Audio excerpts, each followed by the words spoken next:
Hello, greetings, good morning, good afternoon, good evening, wherever you may be. I'm Memphis J. Welcome to the Memphis J Motivationals. Today we get straight into it. We have a serious topic to discuss. To get my mind right, vibe check. I'm feeling good. How are you feeling? Good. Right, so the title of today's topic is Beware of the Psychopath. And I'll begin with a quote by Caroline Stevermer. How dreadful to be caught up in a game and have no idea of the rules. How dreadful to be caught up in the game and have no idea of the rules. That's not a very good thing. That's not fair. You like to know what's going on, don't you? I would. In a football match, the two teams know what's going on. In a boxing match, the referee tells the two boxers when to touch, when to, what the game's going to be like. And, even in politics, it's going right now, they set the rules and how things are going to work out. So also in life, people, they do say sometimes that, life is a game. Do you know the rules? And this is in relation to dealing with people from the point of view that, you don't know where people are coming from and why they are acting where they are. And most of us in our interactions, we see the symptoms and the behavior, but maybe we don't really understand the reason why certain things are. Don't get me wrong, some people are just cocoa for Cocoa Pops, nothing can save them. And then some people are just, brassy and just, just act up. I'm not speaking about those type of people. What I'm speaking about today is, do you know that there's a thing called psychopathy?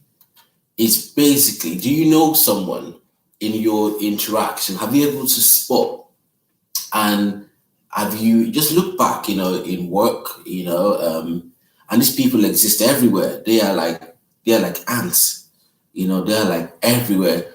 And sometimes we just go around and we don't really understand. We say, why is this guy like that though? Why is this politician like that? Why is this lady like that? This way act is a bit, that's a bit funny. But we recognize some of these traits, like they're usually superficial, charming, they show high intelligence, but they really got poor judgment and failure to learn from experience. And we've got pathological egocentricity, got incapacity for love or remorse or shame. They have a grandiose self-worth, pathological lying, manipulative behavior, poor self-control, and sometimes even promiscuous sexual behavior, and more also acting like juveniles, a lot of juvenile delinquency, and prone to criminal versatility.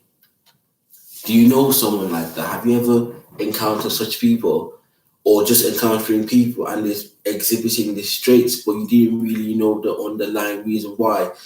So a lot of things, this area is something that we have not really looked at because people just bat it off, and we try to avoid, we don't want to confront the situation, and it just festers.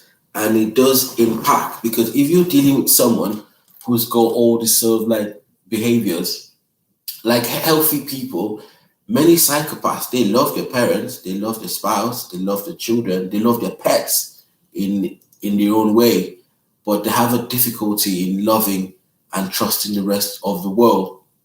And the underlying cause of some of these things are consequences of death of a beloved person, of dissatisfaction with their own deviant behavior, or separation, divorce, or loss, And if you look at people, their life is really littered around a chaotic family life. And this could be things that could be traced back to, lack of parental attention and guidance, parental substance abuse, antisocial behavior, poor relationships, adverse neighborhoods. This person feel that they are prisoners in their own determination, and they've come to believe that in comparison with normal people, they've had fewer opportunities and advantages in life. And, some people are just born from this. I'm trying to show you where people are coming from. And it's quite, it's quite sad, because you've got to understand that they've been a victim of something that happened to them, and their view of the world is now skewed.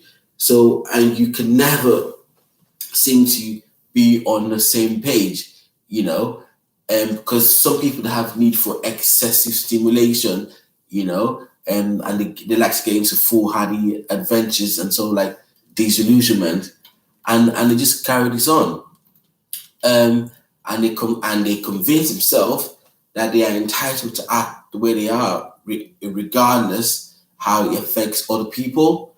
You might say, oh, you see that people have no feelings, or they don't know what they're doing, but it's not really that though. Some of the really overlooked elements to this disorder are like, it's the delusion, they're living in a delusion, and there's perhaps been some damage done to them during childhood, usually by a caregiver. It's going to be emotional, mental abuse, sexual, causing this anger and resentment, and which causes pain and despair. And when others come around them, like you, and bring some love and some good fortune or something better, or even a peace of mind, they're opposed to that because they feel that they don't really deserve that. And the world and everybody's out to get them. And some of the things that perpetuates this behavior, that's why you need to really understand where people are coming from, especially now. There's lots of social isolation, loneliness and stuff like that. And this stuff is associated with emotional pain. And people start to feel like the world is caving in around us. And if these things are not checked, they can lead to a violent episodes. I remember the story of Jeffrey Dahmer. This is clinically no psychopath who went on to commit violent crimes, and that's always the edge. But what we're trying to prevent is where people think that that they have to go to that point where and become violent. What I'm trying to really share today is to really bring a spotlight and to show that we can, and we should be looking deeper into the background and why things are the way they are, and why certain things or certain behaviors are seen in our day-to-day lives, so that we can recognize that some of these things are born out of risk factors. And it's extremely important, I think, to say, it's extremely important as you now have a better understanding of this subject, or be more aware, to recognize the hidden sufferings and the loneliness and the lack of self-esteem as risk factors that could lead and perpetuate this, and just learn how to be kind to people. This is something that you just need love. A lot of people are lacking love. A lot of people are lacking that compassion and that care. Just take time to really understand each other. Take time to see if there's underlying reasons why things are not mentioned the way it should. And trust me, it will be doing a whole load of good, around us, if we can recognize the deeper meanings and deeper reasons on underlying things for why people are the way they are, and we can interact with them in that way.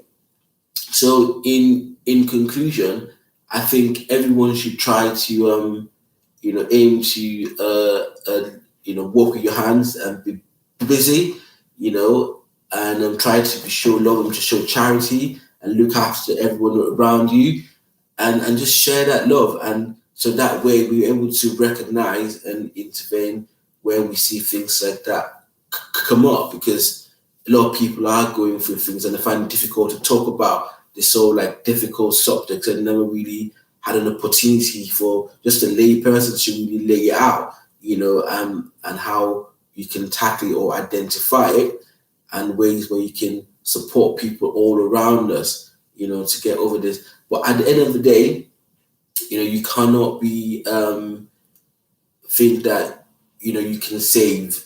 It's all about just showing love and just being compassionate and just being kind and being understanding, as you go along our daily work. So I hope this has been useful. I'm Memphis J on the Memphis J Motivationals, and catch you on the next episode. Take care.